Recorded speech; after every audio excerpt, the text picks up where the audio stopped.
यार अभिषेक बच्चन की एक अजीब सी प्रॉब्लम है। जब भी उनके करियर की बात होती है हम एक ही कहानी सुनते हैं। अमिताभ बच्चन के बेटे थे, कंपैरिजन होता है। कुछ फिल्में चली, कुछ बहुत सी नहीं भी चली। लोग कहते रहे कि शायद उनमें वो बात नहीं थी। लेकिन अगर ये कहानी इतनी सिंपल है तो फिर एक सवाल का जवाब कौन देगा कि जब अभिषेक बच्चन को कोई थोड़ा अजीब, थोड़ा कॉम्प्लिकेटेड, थोड़ा अनकंफर्टेबल कैरेक्टर मिला है, ये आदमी अचानक से इतना अच्छा एक्टर कैसे बन जाता है? जरा सोचो, गुरु, और पहली बार ऐसा लगा कि अभिषेक बच्चन को हीरो बनने की कोशिश करने की जरूरत ही नहीं है। फिर सरकार, मन मर्जियां, और फिर आया बॉब विश्वास, एक ऐसा आदमी जिसे देखकर आपको हीरो वाली फीलिंग बिल्कुल नहीं आती। चश्मा, पेट निकला हुआ, धीमी आवाज, और फिर वो किसी को गोली मार देता है। लेकिन शायद बॉब विश्वास की सबसे इंटरेस्टिंग बात ये नहीं थी कि अभिषेक बच्चन ने एक सीरियल किलर का रोल प्ले किया था। शायद पहली बार बॉलीवुड ने अभिषेक बच्चन को वही बनने दिया जो वो हमेशा से अच्छा कर सकते थे। सवाल ये है, ये रोल अभिषेक बच्चन को 20 साल बाद क्यों मिला? आज इस सवाल का जवाब ढूंढते हैं। पहले वो 20 साल जो स्टोरी को समझने के लिए जरूरी हैं, उन पर बात करते हैं। अभिषेक बच्चन ने 2000 में रिफ्यूजी से डेब्यू किया। शुरुआत बहुत बुरी थी। जेपी दत्ता की फिल्म थी करीना कपूर के साथ। अभिषेक ने रिफ्यूजी से डेब्यू तो किया, लेकिन उनके सामने मुश्किल उनकी पहली फिल्म नहीं थी, उनका सरनेम था। क्योंकि थिएटर में लोग सिर्फ अभिषेक बच्चन को देखने नहीं गए थे, वो अमिताभ बच्चन के बेटे को देखने गए थे। और बॉलीवुड की उम्मीद भी शायद कुछ ऐसी ही थी, एक नया बच्चन, एक नया सुपरस्टार हीरो। लेकिन अभिषेक बच्चन का स्क्रीन प्रेजेंस अपने पिता अमिताभ बच्चन जैसा नहीं था। वो फ्रेम में आते सबको दबा देने वाले एक्टर नहीं थे। वो उस दौर के टिपिकल रोमांटिक हीरो भी नहीं थे। ना ऋतिक रोशन वाला लुक, ना शाहरुख खान वाला रोमांटिक चार्म। और शायद यही सबसे बड़ी बात थी। अभिषेक बच्चन को देखकर आपको महसूस ही नहीं होता कि यह आदमी हीरो बनने की कोशिश कर रहा है। फिर भी बॉलीवुड लगातार उन्हें उसी जगह पर फिट करने की कोशिश करता रहा। और शायद यहीं से एक गलत सवाल शुरू हुआ। इंडस्ट्री पूछ रही थी अभिषेक बच्चन को सुपरस्टार कैसे बनाया जाए, जबकि शायद सवाल ये होना चाहिए था कि अभिषेक बच्चन को इस्तेमाल कैसे किया जाए। और फिर कुछ आए ऐसे रोल जो एक सीक्रेट बता देते हैं। जब अभिषेक बच्चन को कन्वोकेशनल हीरो से बाहर निकाला गया तो बहुत इंटरेस्टिंग चीज होने लगी। युवा में लल्लन को देखो, वो कोई परफेक्ट हीरो नहीं, गुस्सैल है, कंफ्यूज है, कई बार हिंसक होता है, लेकिन अंदर से कमजोर भी है। और अचानक अभिषेक बच्चन इंटरेस्टिंग लगने लगते हैं। फिर सरकार आती है, यहाँ भी उन्हें अमिताभ बच्चन जैसा बनने की जरूरत नहीं थी, बल्कि कहानी ही एक ऐसे बेटे की थी जिसकी पूरी पहचान उसके पिता के साय से जुड़ी है। और अभिषेक बच्चन उस कन्फ्लिक्ट में काम करते हैं। और फिर आती है गुरु, और यहीं से उनका सबसे बड़ा क्लू मिलता है। गुरु कोई सिंपल अच्छा आदमी की कहानी नहीं थी। वो एम्बिशियस है, एग्रेसिव है, जहाँ कई जगह पर वो मॉरली ग्रे है। वो गिरता है, उठता है, जीतना चाहता है। और अभिषेक बच्चन उस आदमी के अंदर की बेचैनी को पकड़ लेते हैं।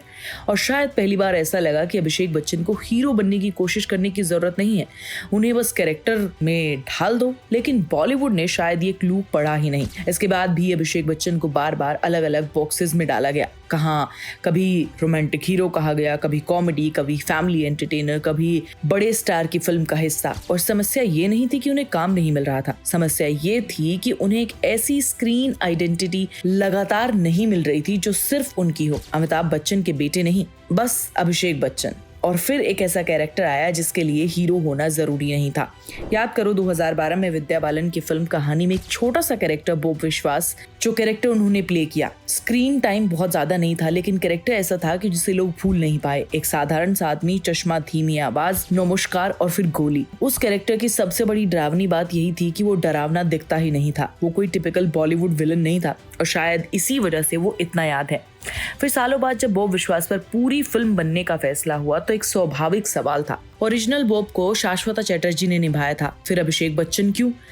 क्योंकि अब सवाल सिर्फ कैरेक्टर का नहीं था, सवाल था कि क्या अभिषेक उस कंट्राडिक्शन को पकड़ पाएंगे। एक आदमी जो बाहर से बिल्कुल ऑर्डिनरी है और अंदर से बिल्कुल अलग। लेकिन शायद यही वो कंट्राडिक्शन था जो अभिषेक बच्चन को इतने सालों से सूट करता आया था। बॉब को हैंडसम होने की जरूरत नहीं थी, हीरो बनने की जरूरत नहीं थी, ऑडियंस को इम्प्रेस करने की जरूरत नहीं थी, बस धीरे धीरे ऑडियंस अपने आप हो जाती थी।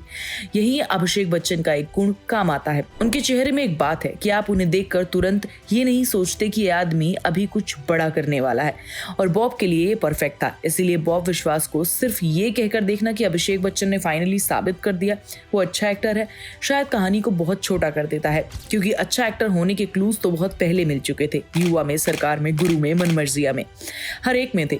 बॉब ने बस एक चीज कर दी, उसने सारे क्लूज को एक जगह पर रख दिया और शायद यहीं से कहानी बदलती गई। कभी कभी एक्टर को सही रोल मिलने का मतलब ये नहीं होता कि उसे कोई बड़ा कैरेक्टर मिल जाए। कभी कभी इसका मतलब होता है कि पहली बार वो उसे कैरेक्टर मिला जिसमें वो अपनी पुरानी इमेज से लड़ता नहीं है, उसे लड़ना नहीं पड़ता। अभिषेक को शायद हर फिल्म में साबित करने की जरूरत नहीं थी कि वो सुपरस्टार है। शायद उन्हें ऐसे कैरेक्टर चाहिए थे जो उनके अंदर छिपे हुए आदमी को बाहर निकाल सकें। ऐसा आदमी जिन्हें पहली नजर में समझ ना पाए। ऐसे कैरेक्टर जो बाहर से कुछ और अंदर से कुछ और हो। और अगर उनके करियर को इस नजर से देखें तो अचानक बहुत सारी चीजें जुड़ने लगती हैं। ललन सरकार, गुरु, विकी और फिर बॉब विश्वास, सब कैरेक्टर्स अलग है जिनमें एक चीज कॉमन है, ये लोग सीधे नहीं है। इनके अंदर कन्फ्लिक्ट है, इनके अंदर कमजोरी है और इनके अंदर कुछ ऐसा है जो पहली नजर में दिखाई नहीं देता। और शायद अभिषेक बच्चन की सबसे बड़ी स्ट्रेंथ भी यही है। तो क्या बॉलीवुड ने अभिषेक बच्चन को गलत समझा?